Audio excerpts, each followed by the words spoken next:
Hey guys, welcome back to my YouTube channel The Medico's World and I'm your mentor Rupali Sharma. तो students, आज हम हमारी class 12 का नया चैप्टर स्टार्ट करेंगे जो है biotechnology and its application. Biotechnology और उसके प्रिंसिपल हम लोग पिछले वाले लेक्चर के अंदर हम कंप्लीट कर चुके थे, जो हमारा बायोटेक वाला चैप्टर था। आज ही हमारी बायोटेक वाली यूनिट का सेकंड चैप्टर है जो है biotechnology and its application.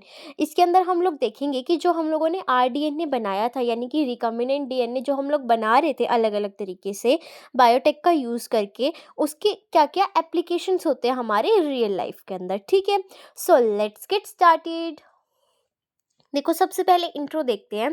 Biotech, as you would have learned from the previous chapter, essentially deals with industrial scale production of biopharmaceuticals and biologicals using genetically modified microorganisms, fungi, plants and animals. यहाँ पे क्या बोला है इन्होंने कि जो biotechnology है, जिसको हम लोग पीछे वाले चैप्टर के अंदर भी क्या कर चुके हैं, पढ़ चुके हैं, वो किसके साथ डील करती है, इंडस्ट्रियल स्केल प्रोडक्शन के, मतलब कि इंडस्ट्रीज़ के अंदर जो हमारे बायोफार्माक्यूटिकल्स, मेडिसिन्स वगैरह बनती हैं, ड्रग्स वगैरह, बायोलॉजिकल्स जो बन रहे हैं हमारे, उनके बारे में हम लोग डील कर चुके हैं उनसे कि वो कैसे बनते हैं हमारी इंडस्ट्रीज़ के अंदर, यानी कि लार्ज स्केल पे हम लोग कैसे प्रोड्यूस कराते हैं, किसका यूज़ करके, हमारे जीएमओ का, genetically modified organisms.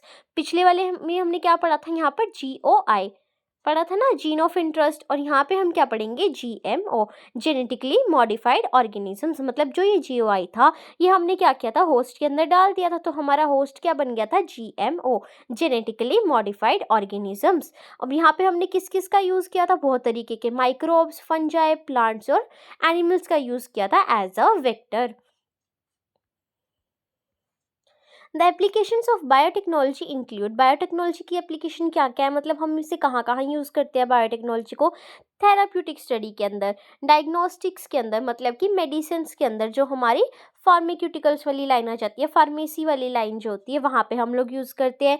Genetically modified crops for agriculture, agriculture के अंदर जो हाइब्रिड क्रॉप्स होती है हमारी, जेनेटिकली मॉडिफाइड क्रॉप्स होती है, उनका यूज़ करते हैं। फॉर एग्जाम्पल, विटामिन ए के जो हमारे विटामिन ए एनरिच जो हमारे राइस होते हैं, गोल्डन राइस जिसको बोला जाता है। प्रोसेस्ड फूड जो हमारे पैकेट्स वाले फूड होते हैं, बायो रेमिडिएशन, वेस्ट ट्रीटमेंट के अंदर और एनर्जी प्रोडक्शन के अंदर।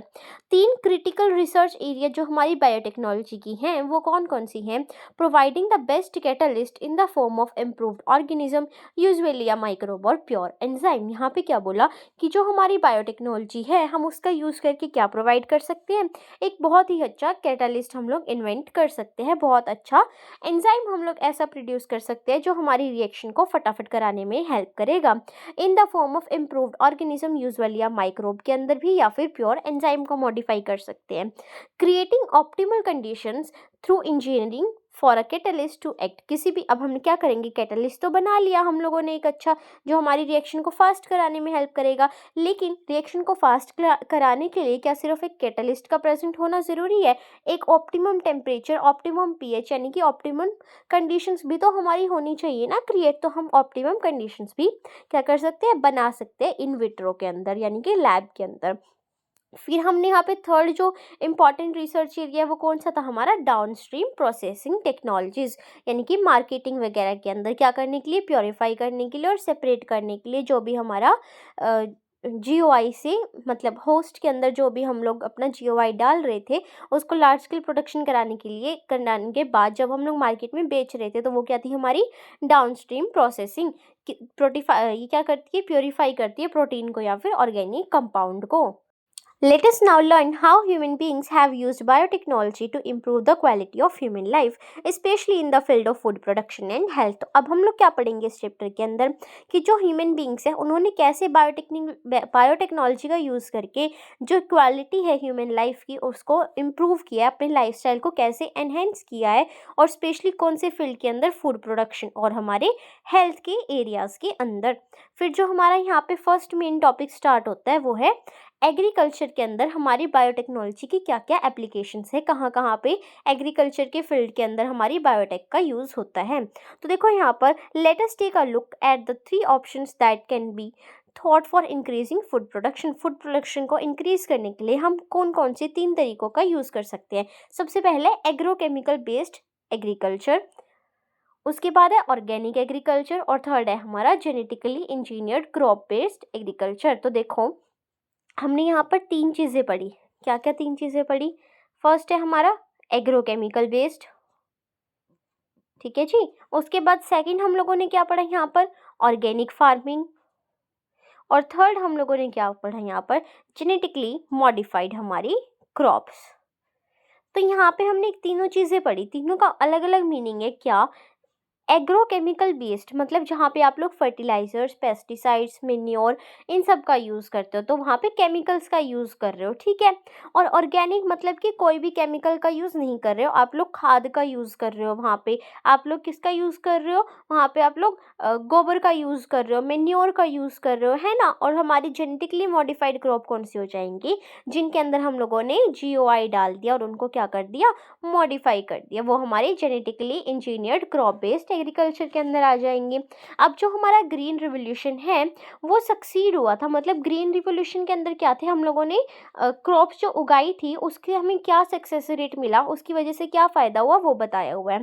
The green revolution succeeded in tripling the food supply. उसने क्या कर दिया? जो हमारी फूड सप्लाई थी नॉर्मल, उसको ट्रिपल टाइम्स कर दिया, मतलब 3 टाइम्स उसको इंक्रीज कर दिया। लेकिन फिर भी वो क्या था? वो इनफ नहीं था हमारी जो ग्रोइंग पॉपुलेशन है उसको फीड करने के लिए। वो फिर भी क्या हो रहा था? पूरा नहीं मिल रहा था सभी हमारे पॉपुलेशन को, ह्यूमन पॉपुलेशन को, ठीक है। Increased yields have partially been due to the use of improved crop varieties but mainly due to the use of better management practices and use of agrochemicals, fertilisers and pesticides. यहाँ पे क्या बोला? हम लोगों ने क्या कर दिया? Increased yields have partially been due to the use of improved crop varieties. Yield को यानी कि एरिया को ही क्या कर दिया? बढ़ा दिया, जिसकी वजह से क्या हो गई? हमें इम्प्रूव्ड क्रॉप वैरायटीज मिलने लगी, अलग अलग तरीके की क्रॉप उगाने लग गए। और क्या हो गया? But mainly due to the use of better management practices and use of agrochemicals. और यहाँ पे हमने किसका यूज़ किया? बेटर मैनेजमेंट प्रैक्टिसेस का, और अच्छी हम लोगों ने प्रैक्टिसेस यूज़ करी, और एग्रोकेमिकल्स का हम लोग यूज़ कर रहे थे। इसकी वजह से भी हमको इतना फ़ायदा नहीं हुआ, क्योंकि केमिकल वाला खाना मिलने लग गया तो हेल्थ इम्पैक्ट होने लग गई। However for farmers in the developing world, लेकिन जो हमारा डेवलपिंग वर्ल्ड था, हम लोग डेवलप कर रहे थे, फार्मर्स के लिए यहाँ पे क्या हुआ कि जो एग्रोकेमिकल्स थे वो बहुत ही ज़्यादा एक्सपेंसिव थे। जो हमारे केमिकल्स थे, फर्टिलाइज़र एंड पेस्टिसाइड्स वगैरह, वो क्या थे? बहुत ज़्यादा खर्च आ रहा था उनका। तो ये तो है नहीं, मतलब एक्सपेंसिव चीज़ें बार बार कैसे यूज़ करते हैं हमारे फार्मर्स, है ना। And further increase in yield with existing varieties are not possible using conventional breeding. और यील्ड को भी बार बार इंक्रीज करना और जो हमारी नॉर्मल वेराइटी है उनको उगा के, ये भी हमारे लिए पॉसिबल नहीं था कि हम बार बार क्या करते रहे? कन्वेंशनल ब्रीडिंग करते रहे, मतलब हमारी क्या करते रहे? ब्रीड को चेंज करते रहे बार बार। तो ये भी पॉसिबल नहीं था एक नॉर्मल फार्मर के लिए। वो लोग क्या करते आ रहे थे? शुरू से ही हमारी ऑर्गेनिक फार्मिंग करते आ रहे थे। तो एकदम से इतना बड़ा चेंज आना, फिर भी कोई फ़ायदा नहीं हो रहा, तो ये सब क्या थे? इससे बहुत ज़्यादा निराश हो चुके थे। क्या है यहाँ पर? एक minute. As traditional breeding techniques fail to keep pace with demand and to provide sufficiently fast and efficient system for crop improvement, another technology called tissue culture got developed. अब यहाँ पे क्या हो रहा था? हम लोगों ने ट्रेडिशनल ब्रीडिंग टेक्निक्स जो हमारी थी वो फेल हो चुकी थी डिमांड को पूरा करने के लिए। तो हमने क्या किया? एक नई टेक्नोलॉजी का यूज़ किया, जो जिसका नाम क्या था? हमारा tissue culture. What does tissue culture mean? It was learned by scientists during 1950s that whole plant could be regenerated from explants. It means any part of a plant taken out and grown in a test tube under sterile conditions in special nutrient media. This capacity to generate a whole plant from any cell या explant is called totipotency. यहाँ पे क्या बोला? हमारे tissue culture का मतलब क्या है? यहाँ पे इधर देखो, यस यहाँ पर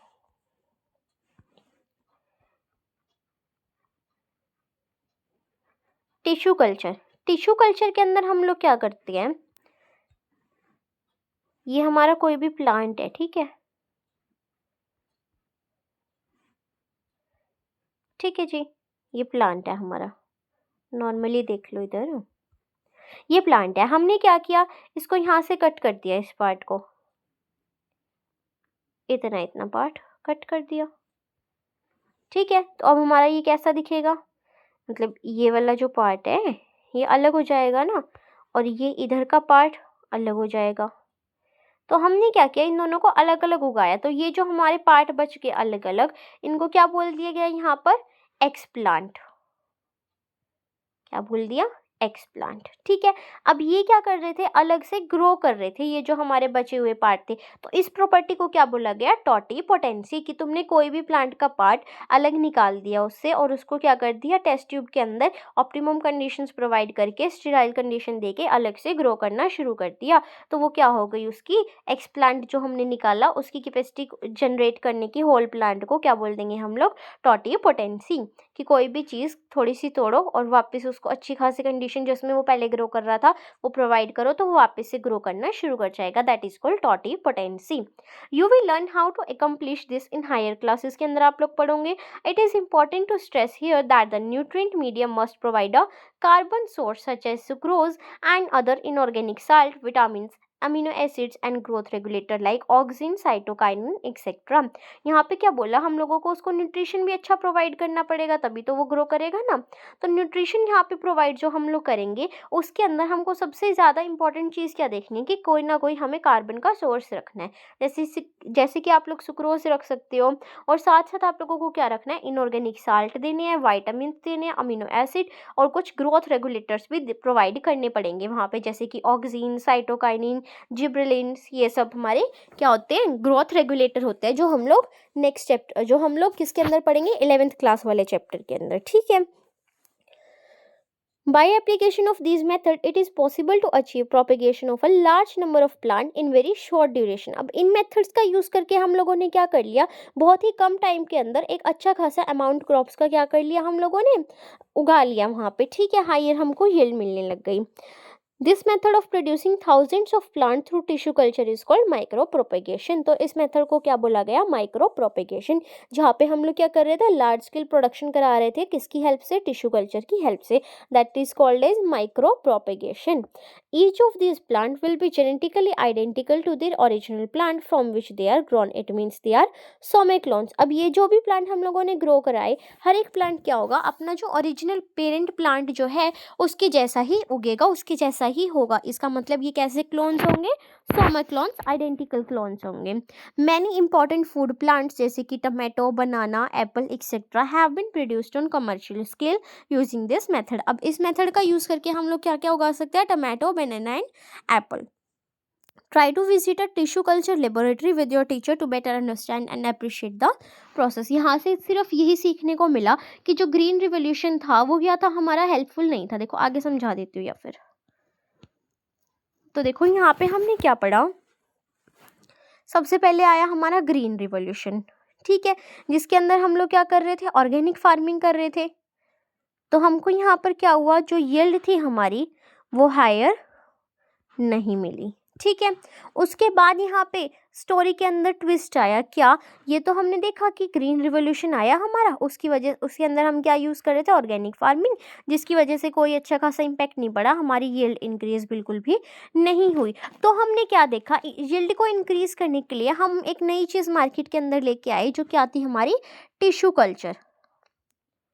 टिश्यू कल्चर, टिश्यू कल्चर क्या होता है यहाँ पर, इसके अंदर हम क्या कर रहे थे, कोई भी पार्ट ले रहे थे प्लांट का, जिसको हमने क्या बोला, एक्स प्लांट, उसको क्या कर रहे थे हम लोग, ग्रो कर रहे थे लार्ज स्केल पे, और इस प्रॉपर्टी को क्या बोला हमने, टॉटीपोटेंसी। ठीक है जी, और इस प्रोसेस को हम लोगों ने क्या बोला था, माइक्रो प्रोपेगेशन। इतना समझ आया आप लोगों को, माइक्रो प्रोपेगेशन। फिर हमने क्या किया, इस माइक्रो प्रोपेगेशन से हम लोग क्या क्या चीज़ें उगा सकते हैं, यहाँ पे क्या क्या चीज़ें हमको मिल सकती है।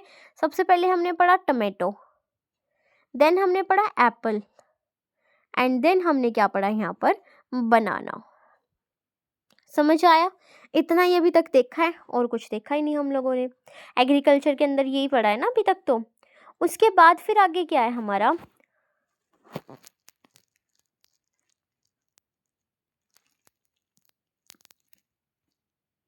Another important application of the method is the recovery of healthy plants from diseased plant. अब ये जो हमारा था क्या था, हमारा माइक्रो प्रोपेगेशन, इसका एक और हमें बेनिफिट था क्या कि जो हमारे डिजीज्ड प्लांट है उनकी रिकवरी भी जल्दी हो रही थी, मतलब वो हेल्दी प्लांट में ग्रो कर रहे थे। क्योंकि तुम लोग क्या कर रहे थे, मान लो ये कोई प्लांट है, ठीक है, तुमने इसका ये डिजीज वाला पोर्शन क्या कर दिया, निकाल के बाहर फेंक दिया, बचा हुआ पोर्शन अच्छे से ग्रो कर रहा है वो, तो वो हेल्दी प्लांट बन रहे हैं ना भाई। Even if the plant is infected with a virus, the meristem, apical and axillary is free of virus। तो क्या हुआ, अगर कोई भी प्लांट है वो अफेक्टेड है वायरस से, तुम उसको काट के बाहर निकाल दो, जो बचा हुआ पार्ट है वो आराम से ग्रो कर रहा है ना, जो चाहे तुम्हारा मेरिस्टेम पार्ट हो, मतलब कि या तो ऊपर का पार्ट हो एपिकल, या फिर तुम लोगों का एक्सिलरी साइड वाला पार्ट हो, वो क्या हो जाएगा, फ्री ऑफ वायरस हो जाएगा, उसके ऊपर डिजीज रहेगी ही नहीं।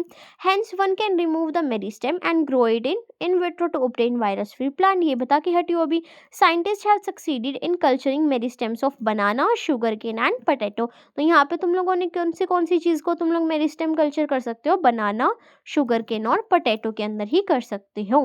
Scientist have even isolated single cells from plant and after digesting their cell wall have been able to isolate naked protoplast surrounded by plasma membrane. यहाँ पर क्या हुआ तुम लोगों का कि जो साइंटिस्ट है उन्होंने इनफैक्ट जो तुम्हारे प्लांट्स है उनसे एक एक सिंगल सेल भी आइसोलेट कर लिया। कैसे आइसोलेट करा, हमारे सेल के बाहर क्या होती है, सेल वॉल, उसको डिसॉल्व कर दिया, हटा दिया, ठीक है। तो तुमको क्या देखने को मिल रहा है, तुम लोगों का नेक्ड प्रोटोप्लास्ट, प्रोटोप्लास्ट के बाहर सिर्फ क्या रह गई, तुम्हारी सेल मेम्ब्रेन की कवरिंग रह गई।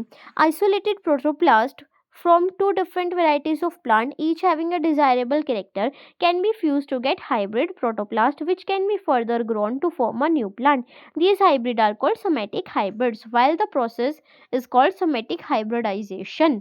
तो यहाँ पे हमको एक नई चीज देखने को मिली, क्या, देखो यहाँ पर ये मेरा कोई प्लांट है, ठीक है, ये मेरा प्लांट है, ठीक है जी। इसमें से मैंने ये जो हमारा सेल है इसको बाहर निकाला, ये आ गया मेरा सेल बाहर, इसके बाहर ये सेल वॉल भी बना लो, अंदर इसके सब ऑर्गेनेल्स पड़ी है, ठीक है, ये इसका प्रोटोप्लास्ट है। मैंने क्या किया, इस सेल वॉल को हटा दिया यहाँ से, तो क्या बचा, मेरा प्रोटोप्लास्ट बचा with the cell membrane, naked protoplast बच गया। तो मैंने ये प्रोटोप्लास्ट लिया, ये मेरा प्रोटोप्लास्ट 1 है, ठीक है, और मैंने क्या किया, यहाँ पर दूसरा प्रोटोप्लास्ट लिया एक, ये रहा दूसरे प्लांट का प्रोटोप्लास्ट 2, दोनों की क्या करा दी, मिक्सिंग करा दी, फ्यूज करा दिया, दोनों का फ्यूजन, ठीक है। तो मेरे को यहाँ पे क्या मिला, एक ये वाला प्रोटोप्लास्ट था, फ्यूज कराया इस वाले प्रोटोप्लास्ट से, तो मेरे को यहाँ पे क्या देखने को मिला, एक नई वैरायटी देखने को मिली मुझे हाइब्रिड प्रोटोप्लास्ट की। तो इसको मैंने क्या बोल दिया यहाँ पर, सोमेटिक हाइब्रिड, और प्रोसेस को बोल देंगे सोमेटिक हाइब्रिडाइजेशन। और तो कुछ भी नहीं पढ़ा हमने, कितना तो इजी पढ़ रहे हैं। और हमने क्या दूसरी चीज़ पढ़ी यहाँ पर, मेरिस्टेम के बारे में। लाइट लग रहा है क्या, कलर डार्क कलर लो थोड़ा, ये देखो मेरिस्टेम्स के बारे में पढ़ा। मेरिस्टेम के अंदर हम लोग क्या कर रहे थे, अलग निकाल रहे थे पार्ट को, चाहे वो एपिकल पार्ट हो हमारा या फिर हमारा ऑक्सिलरी पार्ट हो, ठीक है, उनको अलग निकाल रहे थे और उनको अलग से ग्रो करा रहे थे। ऐसा हमने किस किस के अंदर कराया, बनाना के अंदर एंड शुगर केन के अंदर, ठीक है जी। उसके बाद फिर हम लोगों का नेक्स्ट जो टॉपिक है वो क्या है, यहाँ पर ये रहा, यहाँ से देखो,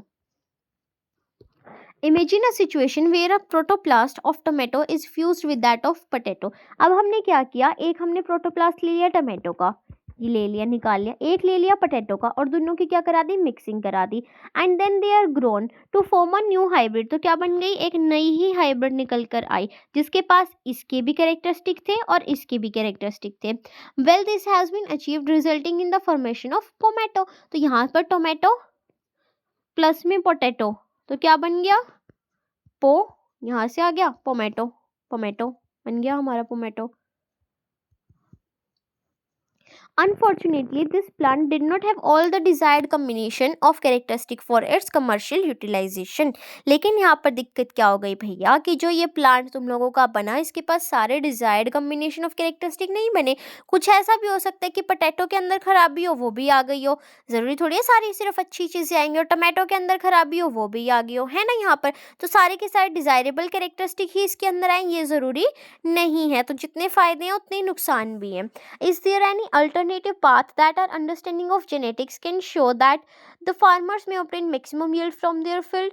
Is there a way to minimize the use of fertilizer and chemicals so that their harmful effect on the environment are reduced? Use of genetically modified crop is a possible solution. तो यहाँ पर अब तो हर चीज़ जो भी हमारे farmers use कर रहे थे ना, हर मेथड सब क्या होता जा रहा था, फेल होता जा रहा था। तुम लोगों ने पोमैटो बनाया वो फेल हो गया, तुम लोगों ने पहले सोमेटिक हाइब्रिडाइजेशन करी वो फेल हो गई तुम लोगों की। तो यहाँ पे क्या ऑप्शन बचा तुम लोगों के पास, सिर्फ एक लास्ट ऑप्शन बचा क्या, कि तुम जेनेटिकली मॉडिफाइड क्रॉप्स का क्या करो, यूज करो, उनको उगाना शुरू कर दो भैया। Plants, bacteria, fungi and animal whose gene have been altered by manipulation are called genetically modified organisms. अब जो भी हमारे ये हैं प्लांट, बैक्टीरिया, फंजाई, ये जो भी एनिमल है जिनकी जीन्स को हम लोगों ने अल्टर कर दिया, चेंज कर दिया, मैनिपुलेट कर दिया, उन ऑर्गेनिजम्स को क्या बोला जाएगा, GMO, genetically modified organisms. GM plants have been useful in many ways. Genetic modification have made crop more tolerant to abiotic stress. मतलब कि जो तुम्हारे genetically modified plants होंगे, genetically modified crops होंगी, उनकी क्या क्या खासियत होगी वो सब यहाँ पे बताई हुई है। तो पहली क्या है कि वो abiotic stress को टॉलरेंट कर जाएगी, हर कंडीशन में बेचारी सहन कर लेगी, हर कंडीशन को, चाहे ठंड हो, चाहे गर्मी हो, चाहे तुम लोग उसको एक्सट्रीम नमकीन कंडीशन में डाल दो, सॉल्टी में, ड्रॉट में, कोल्ड में, हीट में, हर जगह वो क्या कर लेगी, तुम जो भी उसको स्ट्रेस दे रहे हो ना इतनी भयंकर भयंकर कंडीशंस में डाल के, सब में एडजस्ट कर जाएगी, सब में अडेप्ट कर जाएगी। ठीक है। सेकंड क्या है, reduce reliance on chemical pesticide के ऊपर क्या हो गया, कम हमारा रिलायंस हो गया, कम हम लोग निर्भर हो गए, पेस्ट रेजिस्टेंट क्रॉप्स का हम लोग यूज़ करने लग गए। Help to reduce post harvest loss, बाद में जो हम लोगों की हार्वेस्टिंग के बाद जो लॉस क्रिएट हो रहा था वो भी क्या हो गया, रिड्यूस हो गया। और जो हमारी एफिशिएंसी थी मिनरल यूसेस की, प्लांट्स की, वो भी क्या हो गई, इंक्रीज हो गई। This prevent early exhaustion of fertility of soil, जिसकी वजह से जो हमारी फर्टिलिटी है सॉइल की वो जल्दी जल्दी ख़त्म नहीं हो रही थी। Enhanced nutritional value of food, जैसे कि golden rice, vitamin E enriched rice बताया था तुमको पहले भी, न्यूट्रिशन क्वालिटी भी जो थी हमारे खाने की वो भी क्या हो गई, एनहेंस हो गई, बढ़िया हो गई और भी ज़्यादा। फिर है हमारा, in addition to these uses GM has been use to create tailor made plants to supply alternative resources to industries in the form of starch, fuel and pharmaceuticals. उसके बाद है हमारी कुछ एप्लीकेशंस बायोटेक्नोलॉजी की रेजिस्टेंट प्लांट बनाने के लिए जो हम लोगों ने यूज़ करी, जैसे कि बीटी प्लांट बनाया गया, बीटी कॉटन बनाई गई बेसिलस थ्रेंजियसिस का यूज़ करके, वो हम लोग नेक्स्ट क्लास में देखेंगे। आज यहीं तक, ओके जी। एक बार इसको अच्छे से रीड कर लेना, सिर्फ इंट्रो बताया आज तो और कुछ भी नहीं है, बहुत ईजी है। So please like, share and subscribe my YouTube channel and don't forget to comment positive vibes. Keep loving, keep supporting, stay tuned. Thank you so much.